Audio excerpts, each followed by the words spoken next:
Welcome to Lynn Cullen Live. Talk radio without the static. Email your questions and comments to lynncullenshow@gmail.com. And now your host, Lynn Cullen. Oh boy. Hello there. Hi. Sorry. I was having trouble hearing, but I fixed it. Hello. It's October 17th. It's a Tuesday. Susan, you there? I'm here. I'm about to switch a phone on you, but I'm here. Okay, good. You there? I'm here. Okay, great. Thanks. Before we get into what we inevitably must get into, I want to start with something that made me laugh. Good. Because, yeah. God knows. Yeah, it's from the world of science. It says here, this is about frogs. Oh, frogs about mating. Lady frogs? Yes. It's about frogs mating. Good God in heaven. The particular frog they're talking about has a 2-week period. I mean, they're loners, and then after a 2-week period, they meet up for what this article calls a free-for-all called explosive breeding, in which one female can be literally piled on by 6 to 7 male frogs. Yeah, gang raping. Yeah, and gang rape, and they're holding her down it's in the water. So she's at risk of drowning. She's at risk of being crushed to death. Needless to say, female frogs are not into it. That's correct. That's correct. So, might be why it takes 7 of them to hold her down. Yeah, exactly right. So some researchers checking things out noted that some of the female frogs, what do they do, Suze? They play dead. They play dead. Incredible. And the first time a researcher saw it, she thought, first of all, a thing millions of women have been accused of doing. Yeah, I know. It's what's so funny about this. It's so funny. I mean, you've heard of women pretending, to be into it. But here, this is like going a step further. They just play dead. And after a couple of minutes, the idiot male gives up and moves on. The minute he moves on, the female swims away. And the researchers thought, whoa, that, didn't know if it was just one frog. And the more they looked, the more they realized that this was a common, they came up with the number of 1/3. They saw 1/3 of the females faked death when a male. Yep, girls, there you go. Froggy went a-courting. Yeah. Well, they got to brush up on their technique. That's all I have to say. I know. I got. Come on, you guys, you frogs. And it makes note that, playing dead is something you do see in the animal kingdom. I've seen it. When an animal gets grabbed by a predator, they often go limp. Right, they play dead. Or like the chipmunk that my dog Ernie was toying with in the backyard a few years ago, and our brother was so unhappy to see the little dead creature out in the lawn that he went to pick it up. And of course, the creature wasn't dead at all, and immediately affixed itself to Bill's finger, who fell off the wall and almost killed himself. Taken out by a 4-inch chipmunk. I almost died laughing. So there you go. But anyway, playing dead to avoid mating is rare in the animal kingdom. It says here. Just wanted to start with that, and that's great. And we got that. So, Susan, I heard you laugh. I laughed. Yeah. Good.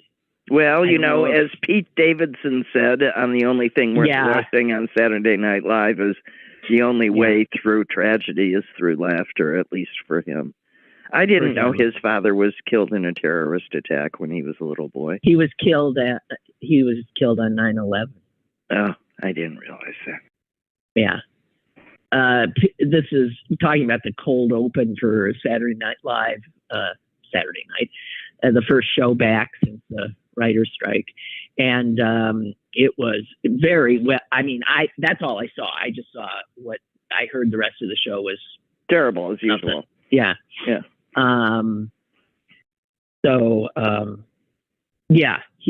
He did a very good acknowledgement of what was happening. Very good. I was impressed. Anyway, so that does sort of bring us back. Susan, I was talking, maybe it was last week, I don't know. It seems like we've been in this thing already and there hasn't even been the invasion forever. And I said how I always wondered how, after they killed the Israeli team at the Olympics in Munich, after they threw that poor old Jewish man in a wheelchair off the deck of the Achille Lauro. These were terrorist attacks. In each case, I always said, but how is that a tactic that works? Being like doing something so horrible, and then the people who did that thing end up getting sympathy.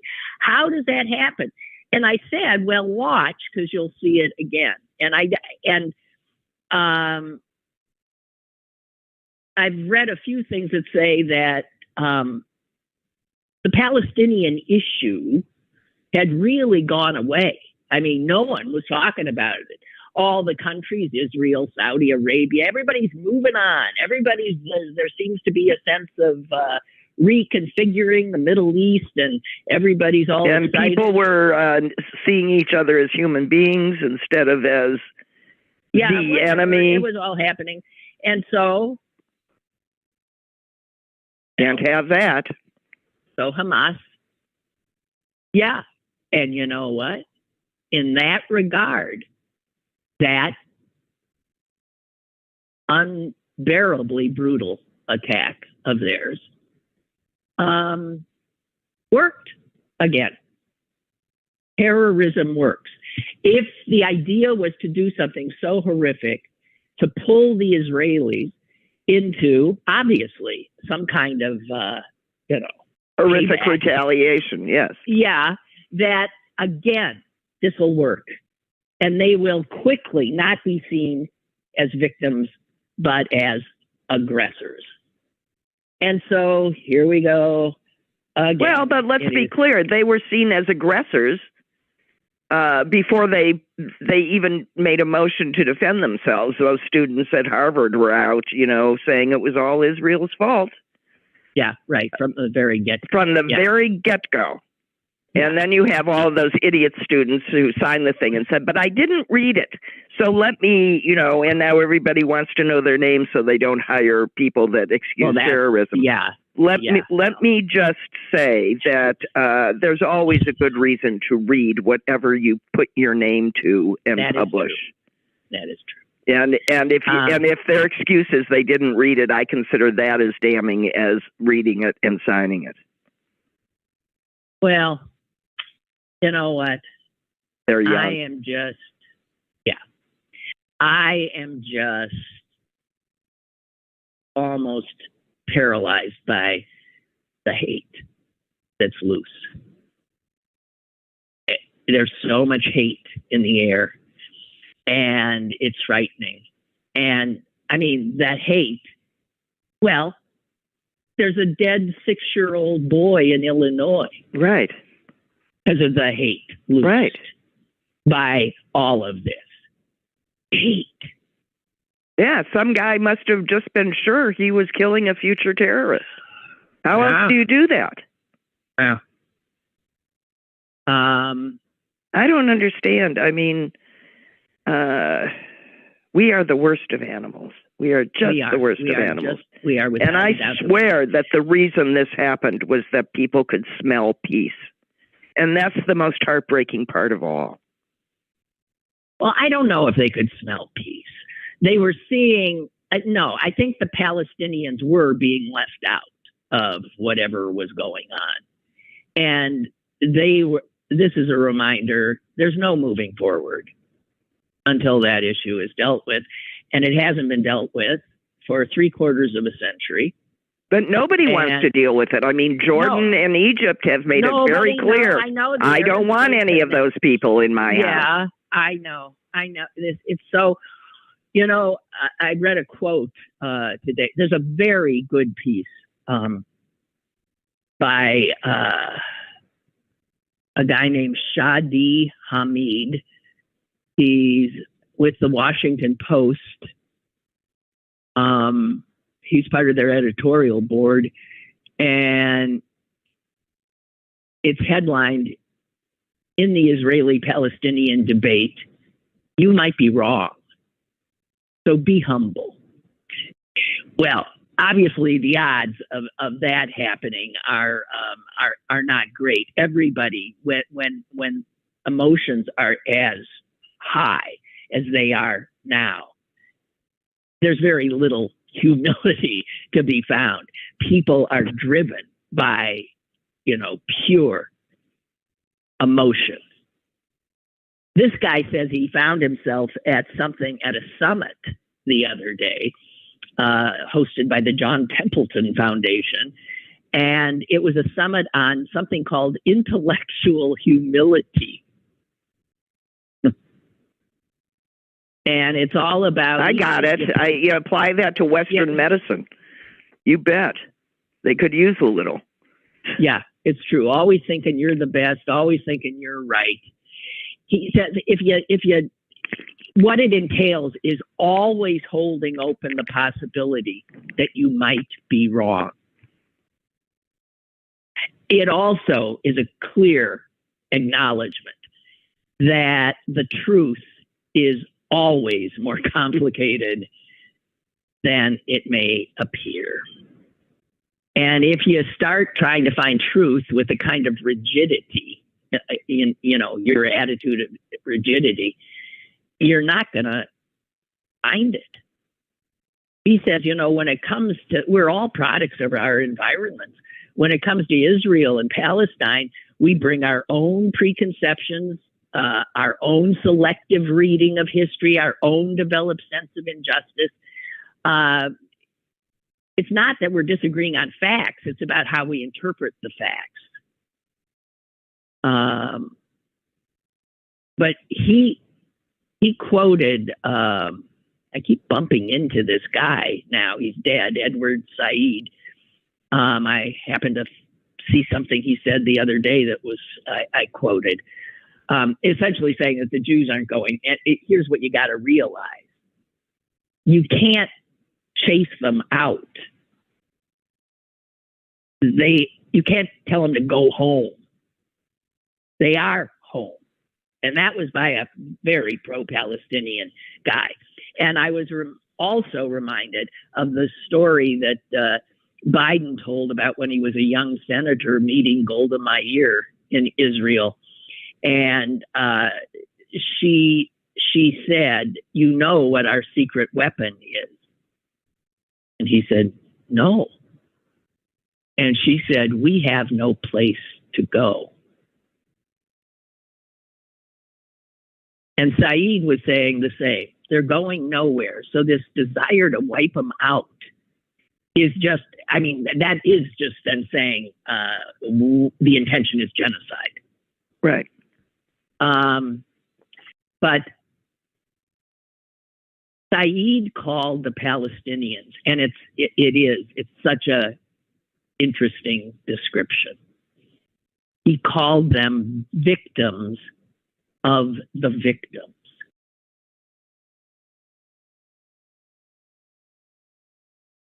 Yeah, well, that describes both sides. Well, they're both victims. And they're both victims of victims. I mean, they're both. I know, but this is what I mean. This is the maddening part of this to me is that the Palestinians and the Israelis are so much alike, even in their history. They share their history all along. They're intertwined, and they both have claim. And this guy goes on to say, victimization isn't a competition. Why must one form of suffering negate another? Or as it's clear, two things can be true at the same time. Yeah. And he says, there are quite literally two primary parties to this conflict, Israel-Palestine, each with competing and sadly irreconcilable narratives.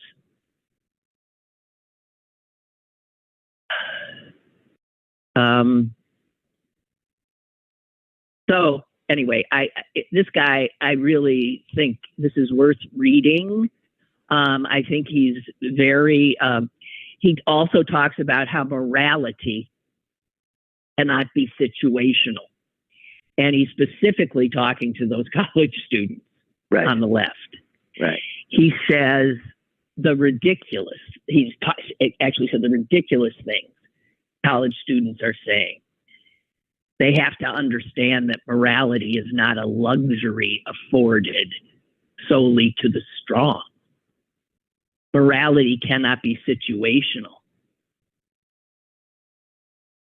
The oppressed cannot simply shift moral responsibility onto their oppressors and be done with it. However terrible the circumstances, individuals always retain the ability to make choices. And let's bring up Martin Luther King. Mm-hmm. Yeah, that's right. You have choices. And he says in a struggle, again, this guy is Shadi Hamid, in a struggle between protagonists with legitimate and competing grievances, is moral consistency too much to expect? Yes, he answers. It almost certainly is. But asking for it doesn't hurt. Intellectual humility, as quaint as the idea might seem, demands nothing less. And it's a very, watching him post, I would read it if I were you, because anytime someone cuts through and just sort of, these are always difficult things to read, always, when our state of emotional states are so raw and so high. And after I finished reading that, I looked at the comments. Oh my God. And now you're reading. See, I've stopped. This is where I don't read comments. Do not. It was as if everything he said, it's the very people he was trying to reach. But Lynn, you don't even know that those are people responding there.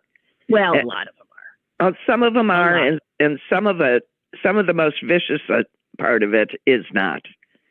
It's bots in there, just spewing their filth. So, Biden going. I was stunned when I heard it.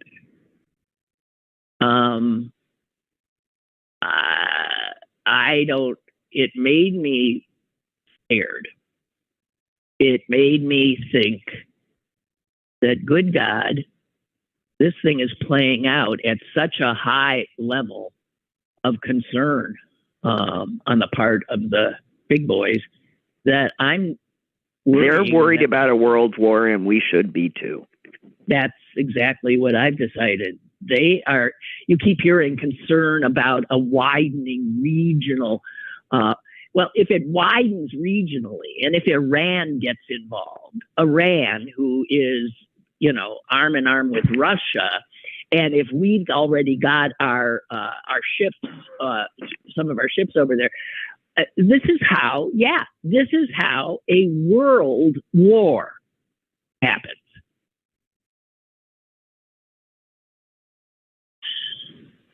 I don't know. The only good thing about Biden going, at least this much I know, is there's no way they're going to invade while he's there. Well, I think then Schumer was there, and I really do think that they're doing this in order to give time. They're trying desperately to alleviate the damage, obviously. And let's just be real clear. These guys are brave. They're scared. They're going and they're scared. I was watching Andrea Mitchell interviewing somebody in Israel, and one of those very loud announcements come on, and she jumped 1.5 miles, and her interviewees, a young couple that had survived the massacre at the music festival, are talking to her, and they are calming her down. They're going, "It's okay, ma'am. You're safe. We're way down the basement. We're safe. That's just a word. No, you're okay. You're okay." That's what was on TV. That was the interview I was watching. Mm-hmm. They're scared stiff, these people, and they're going in. So it's. Well, a lot of journalists have already been killed. You don't want to be there right now. You don't want to be there. There's no place safe. As far as they know, some of the Gazans that came over that day are still there. Israel. Yeah. So there's so many unknowns. I don't know. I don't know. I have to say, for somebody who the major complaint about is he's old, Joe Biden is sure acting like a man half his age. And he's speaking so clearly, and movingly to everybody. I think so. I mean, he's brought great comfort to Israelis, which I think is a marvelous thing for our president to be able to do, to actually bring comfort. And he did.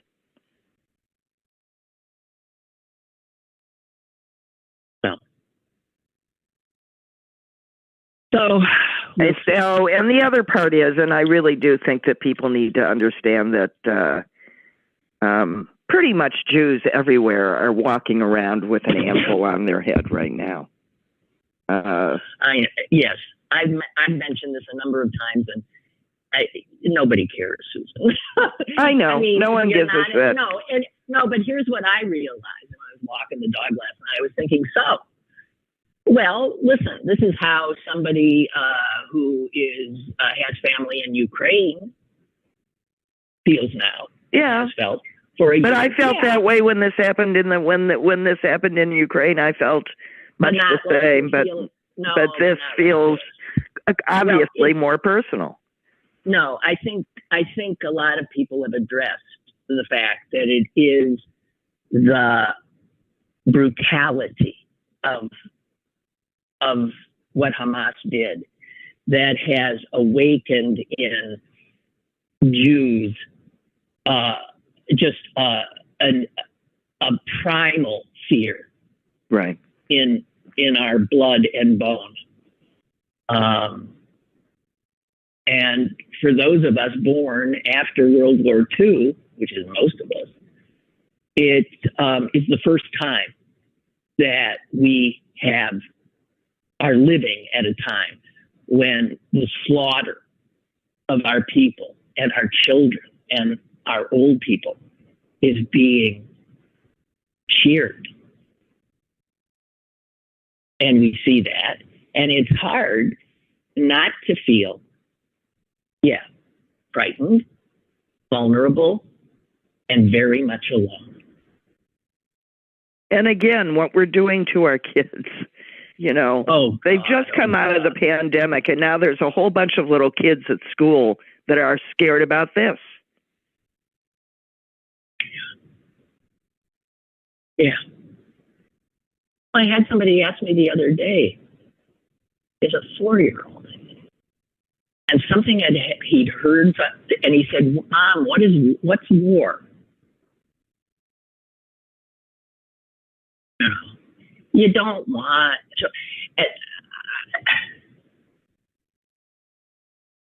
all those little children's bodies. The autopsy reports are coming in, and children in one kibbutz were tied down. Children. They were, I forget the order of the horror. They were shot, maybe. They were then set on fire. They were, set on fire first, then shot. In other words, what they're saying is they're having such difficulty with dealing with the cause of death in bodies because the bodies have been tortured. It wasn't a matter of just killing this Jewish kid. It was torturing the kid first. This, I got to tell you something. Israelis don't do that. Israeli soldiers don't do that. Some of these fucked up settlers like. Anyway, that's it. I'm done. I'm done with that. I'm done. I can't. No, you can't. I can't.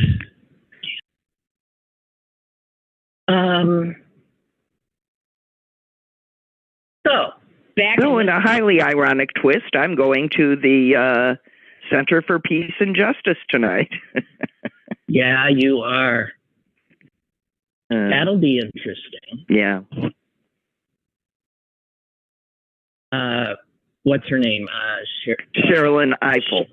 Sherilyn Ifill, who some of you may know who's the speaker at the center there. And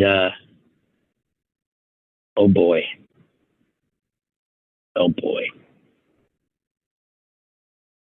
I'll give her my best.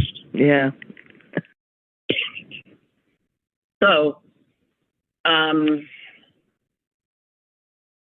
the Center for Peace and Justice. Yeah, highly ironic. So, I haven't been, so the judge, I'm just going to go back to other stories that normally would be what we'd be talking about. The gag orders, yay! The gag orders. You can't. I mean, come on. No, but I'm beginning to smell jail. Yeah. And of course, Trump is raving and saying, "I'll be the only politician in history where I won't be allowed to criticize people." Hey, have you seen the Biden campaign has joined Truth Social? No, but they have. They joined Truth Social, sort of as a joke, but also a way to troll Trump and his, and maybe, have a follower of his or two see something that makes sense. Think, huh? Yeah, right. I don't know, but I think it's. I love the gesture. So. Well, you need to speak to everybody. If he intends to be the leader of the whole country, then he needs to speak to the whole country.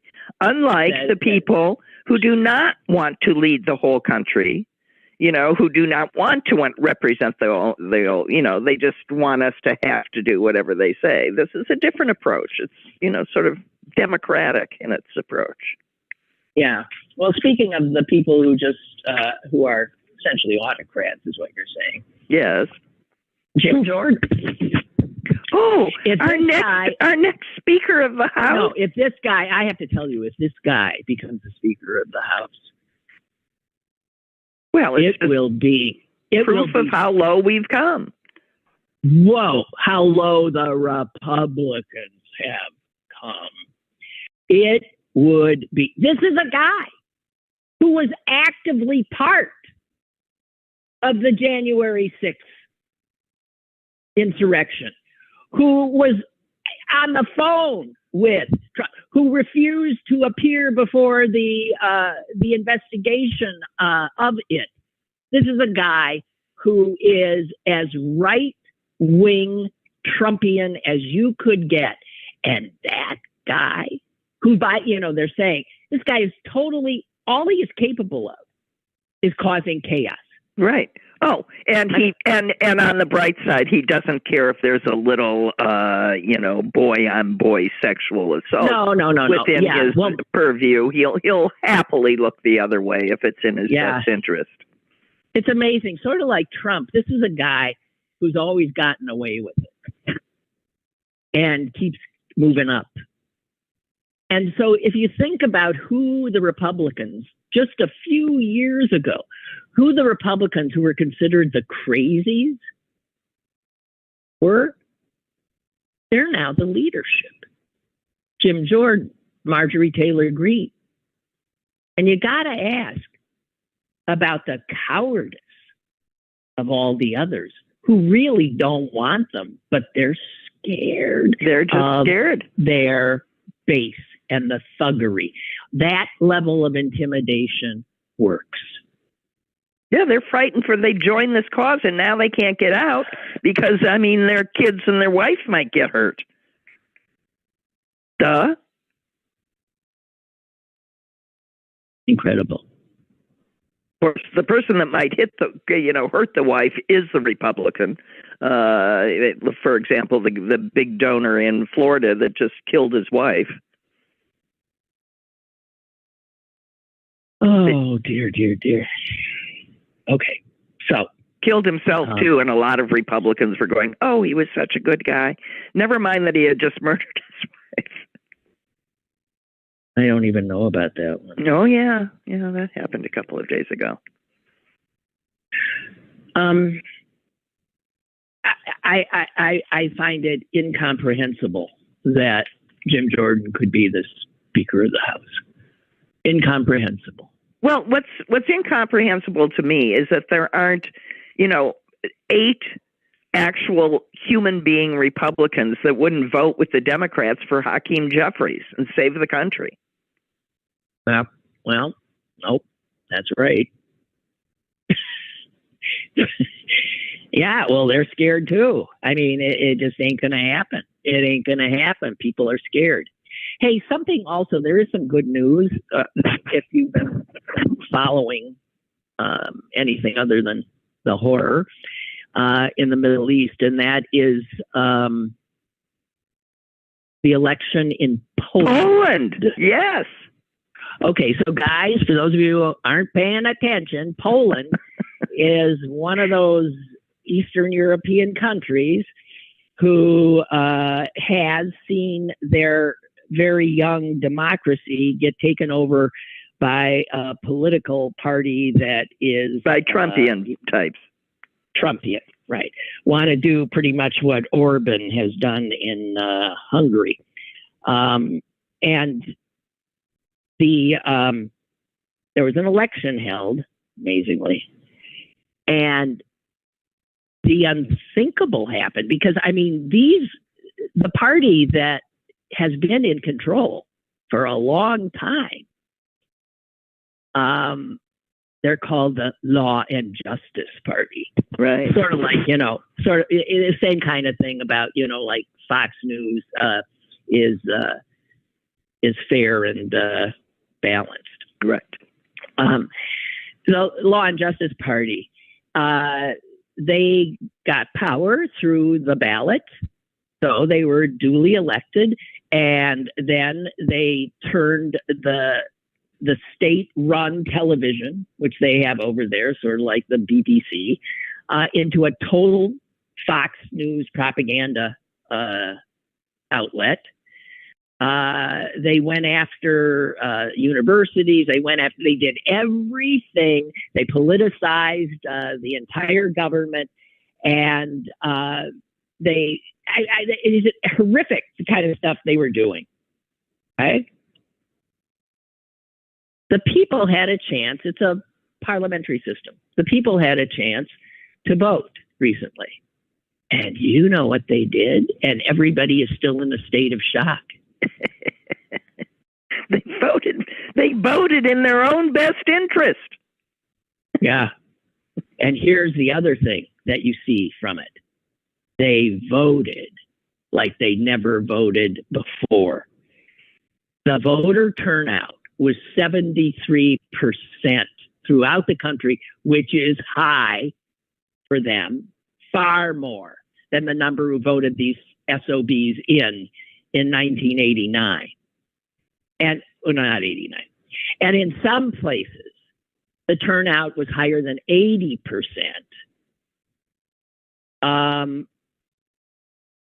And it's not as if there's going to be, I mean, the party in power that was in power has rigged everything so that it's not clear whether the guys who won now are going to have to create a government, create some kind of coalition government.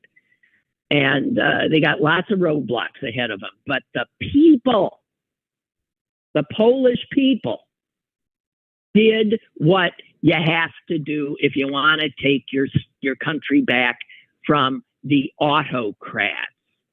And a case in point, so back to the United States, because we've got the same task here, and we have the same despicable voter turnout record.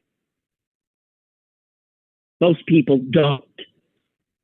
And there was an election in Louisiana just the other day. They elected a governor. And it turns out they elected a Trumpian, right-wing. That state is now totally locked in to Trumpianism. And you know how many people voted in Louisiana? 28%. How many? Well, no, they had a little more. 35. 35% of registered voters put this guy in. So it's on the people who don't show up.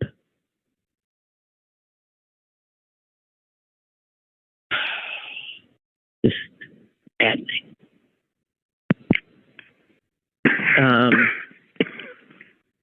Sorry. You okay? Yeah, I'm fine. Sorry. Well, okay. I have two things here, both of which will blow your mind. I mean, really. Again, the science section today. One of these MacArthur genius guys, he's a guy named Robert Sapolsky. He's a neurologist and biologist. Stanford, worked as a field primatologist before turning to neuroscience. So he's all about understanding the way animals work. And he has come to the conclusion. And I swear, I tried to read this and I couldn't. Yeah, I couldn't either. Okay. He contends, he's written a book called Determined, A Science of Life Without Free Will.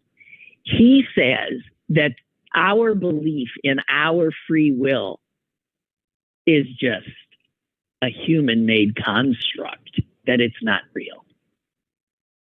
And he says that we are not free agents. We are the products of our biology, of hormones, of life circumstances, of our childhoods, and all of that coalesces to produce actions that we merely feel are our choices. And I'm reading this, and I can't even. I mean.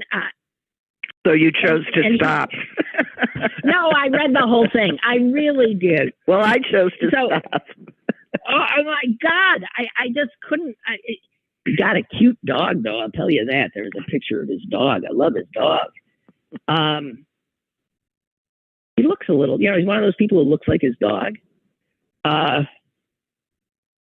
He believes that a huge amount of our misery is due to the myth of free will.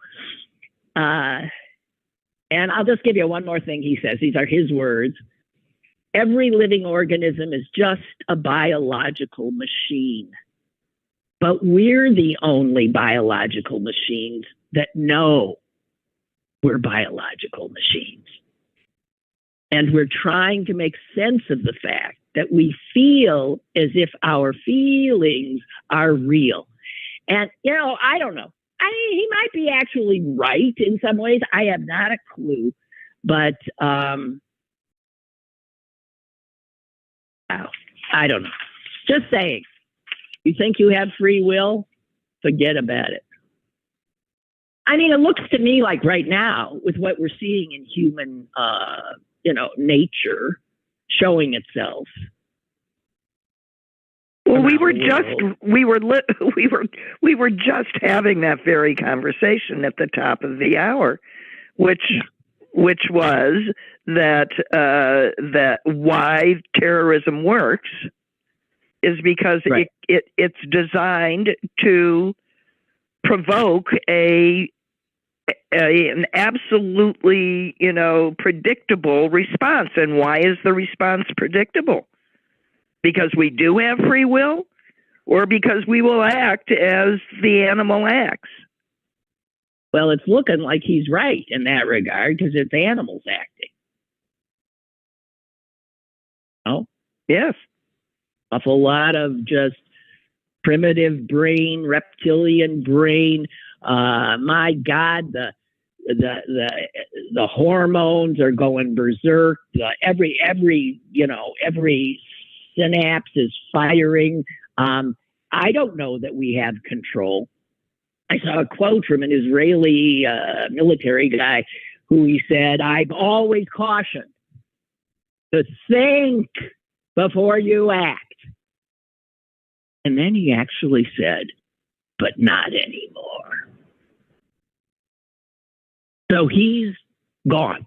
His rational brain is gone. He is disregarding his own. He is so filled with rage that he's incapable of thought. And I would say a huge percentage of people all over the world who are observing this horror, the same could probably be said. Oh, dear. So that brings us to this this next thing. I had, where did I read that? So here's a quote. To undo racism, we have to undo our belief in race. And, the Human Genome Project showed that all humans, all of these biological machines on Earth, share 99.9% of our DNA. We are the same. Right. Some have different color hair, different texture hairs. Our, features look different, but we are the same. And the idea of race is a construct, totally made up by white Europeans in the 18th century. That's where it started. And the categories that they started up have been used, obviously, for such harm that, enslavement, violence, division. There's only one reason to create separations among people, and it ain't for peaceful purposes. No. It's number one, for control. That's right. And it's quite clear that in this country, from the very beginning, there was an effort to pit poor whites against black. That was a coalition that could have been formed. Well, it almost was formed. It was. What? In the coal mine.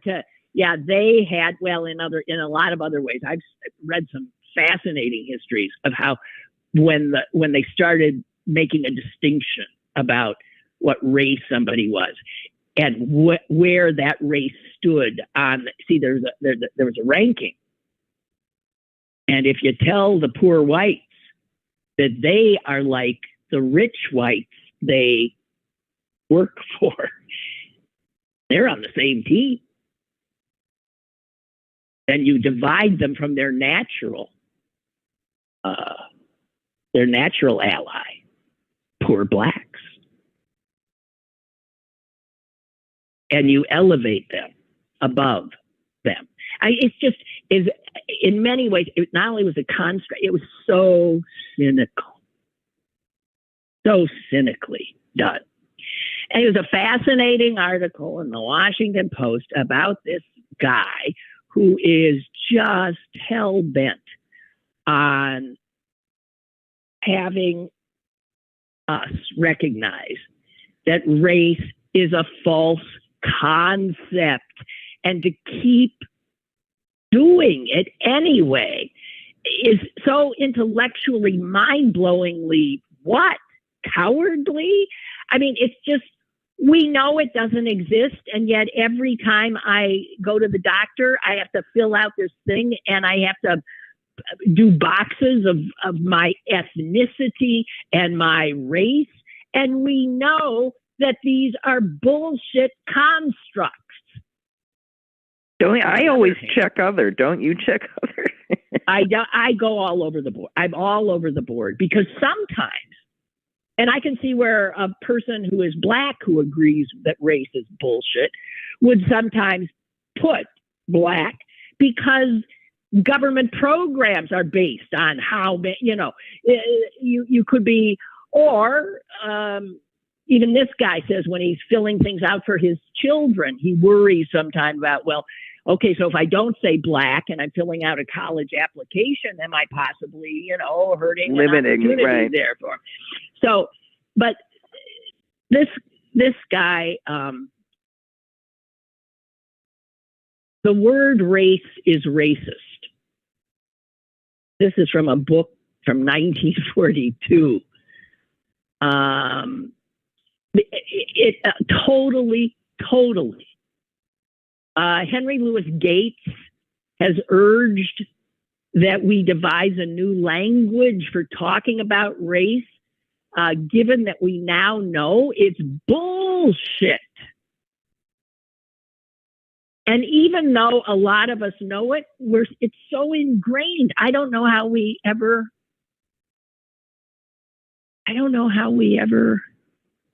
pull away. Well, the problem is that our eyes argue against us. That's really the problem. And if you say to people, yeah, but skin color is no different than eye color, so why don't we just hate people with blue eyes instead? That is the same thing. They just pick skin color. But that's the problem. You can't convince somebody who thinks they see the difference. They don't make those distinctions between two white women, one with red hair and one with... Well, that's what I'm saying. Just insanity. Just flat out insanity. And yet, we have created such a structures around him. The guy that's featured in this article is trying to get the U.S. Census to stop it. I mean, if you know something is not real, and even at the highest levels of government, you continue to act as if it were, whoa. But then there's this sociology professor at Harvard who says... Then how do you address all of the years where the effects of that false system. You have to be able to address it. That's right. So this guy, his name is Ellis Monk, he says, look, eradicating race is impractical. I mean, even though we know it doesn't exist, there's no getting away from it in a world where race has mattered quite a bit. And in fact, identifying collectively has enabled members of minority groups to more effectively fight for equal rights. I don't know. But there has to be a better answer that was somebody made it up, so we're stuck with it. Well, the guy who's behind this, he says we should just come up with alternatives for self-description. Like, he says, like, I'm classified as, you know, you don't just let it happen. Or he says he's racialized Black.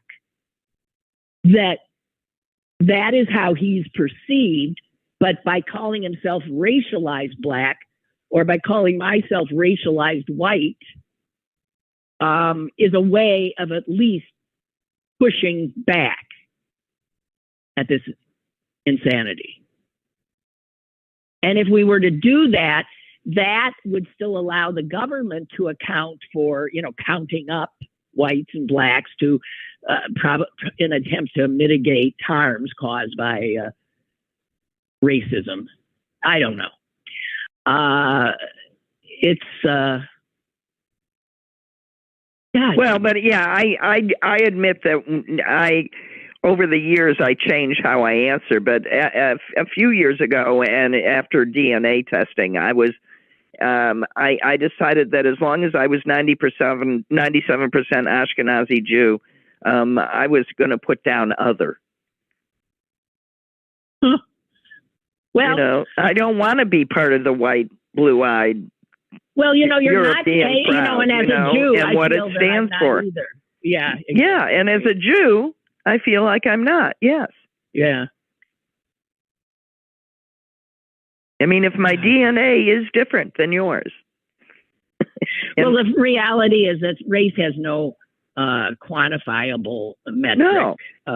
It just means that my clan was ghettoized, you know. Yeah. And if you're, you know, if you have, it's the data then you're getting. If race has no quantifiable metric and yet you're pretending to, you're using it as a metric, what you're getting is the data it gives you is garbage.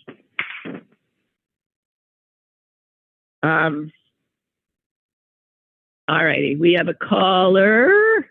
Come on in. Hello. Hello. Hello. Yes. Hey, Eleanor, that you were talking about World War again. Now, I remember when the Ukrainian thing started, they said the same goddamn thing. So I just think everybody ought to dial back a little bit. I mean, for one thing, Iran's not going to attack. Iran's going to use Hezbollah, or what they call it. And the United States could take them out. That would be no problem. So what they have to do is convince Iran to tell Hezbollah not to get involved. And I think that they could work with that. I really do. Now, the other part is they got to slow them other people down, too, you know, or Israel, too. I don't know how crazy they want to go in there, but there's a point when you just, you can't even leave it scorched earth either. I don't know what their plans are there, but I just don't see that. I mean, there's a chance, but I think they could get it under control. I really do. I think they could. Yeah, all right. I do. Well, because if you look at history, this stuff repeats itself. It repeats itself. Oh yeah. Oh yeah. So, yeah, but this was on a scale. Yeah, this was a different scale, and it's such a different scale that I don't think it's business as usual, and I don't know how it's going to play out, but I don't think business as usual is one of the options. I'm sorry. I hope you're right. I really hope you're right. Yeah. Yeah. From your mouth to God's ears is what we say, but I doubt it. I doubt it. It's been nice knowing you, Yeah. See you later. All right. On that cheerful note. Bye. Bye. Be well. Find a good, safe place. I don't know. Yeah, me either. Of all the horrific things that I have witnessed in the last weeks, the worst thus far was an interview, and maybe you saw it, with a father who was on one of the kibbutzim that were attacked. And I think he was an Irish Israeli. Think of many Irish Israelis because he spoke in his accent was an Irish accent. And his daughter, he was separated from his daughter. And then he was just desperate to find her. And he was not finding her. Her name was Emily. And it was hours and hours and hours. And he got a phone call. And he is telling this to the reporter who's interviewing him. And I answered the phone and they said, "We have just found Emily. She's dead." And he said, I went, "Yes," as he punched the air. That is the best news I could hear. And I'm watching this and thinking, have you gone? No, because she's not alive and being tortured. She's not being tortured. And he was saying she was either dead or she was in their hands. And if you know anything about what they do, that is worse than death. She would not have been terrified every minute of the rest of her life. And her death then was a blessing. Quick, we hope, an absolute blessing. And he's saying this, and he looks like somebody who's going to come apart at the seams. Your daughter is dead. Yes, he said. Thank God.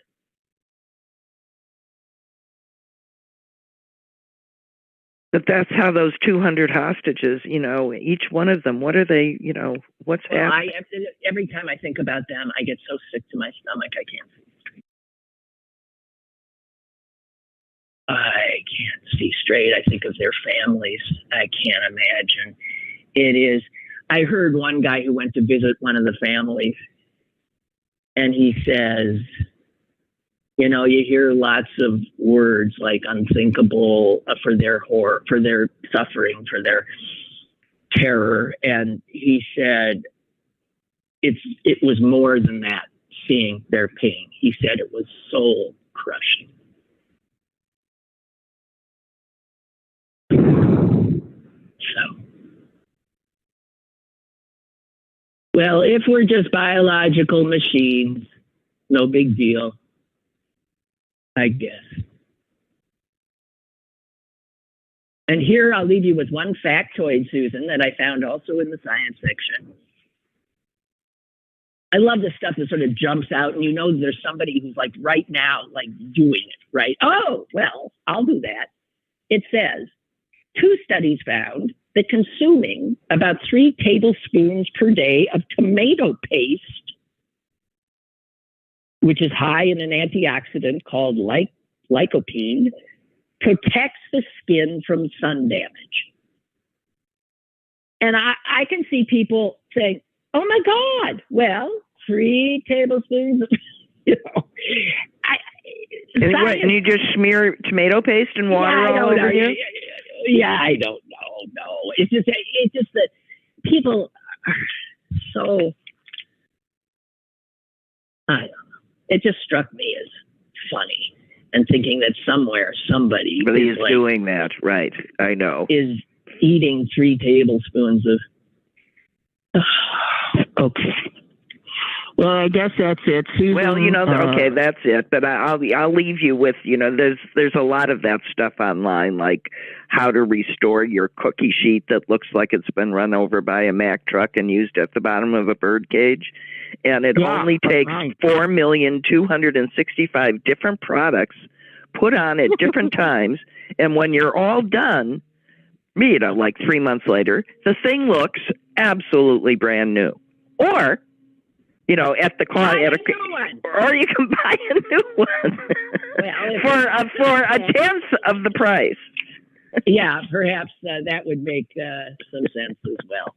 So buy some sunscreen if you're concerned. There you go. Yeah. Oh, and by the way, the article went on to say even if you consume 3 tablespoons of, you should still use sunscreen. So there you go. You mean you were supposed to drink it instead of smear it? Okay, I got it. I don't know what. No, I don't think you're supposed to smear it on. You're supposed to ingest it. It has this, like. Well, just eat spaghetti. Eat spaghetti with gravy, as they would say.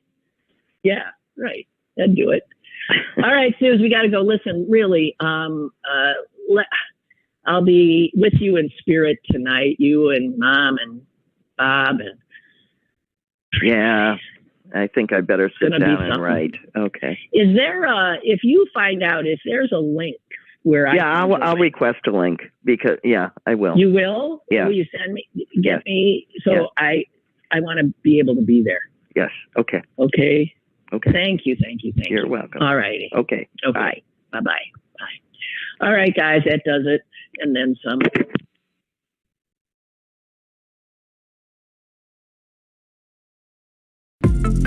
Lynn Cullen Live, Monday through Thursday from 10 a.m. to 11 a.m. and archived at pghcitypaper.com. The opinions expressed on Lynn Cullen Live are those of the host and do not necessarily reflect the viewpoints of Pittsburgh City Paper or its advertisers.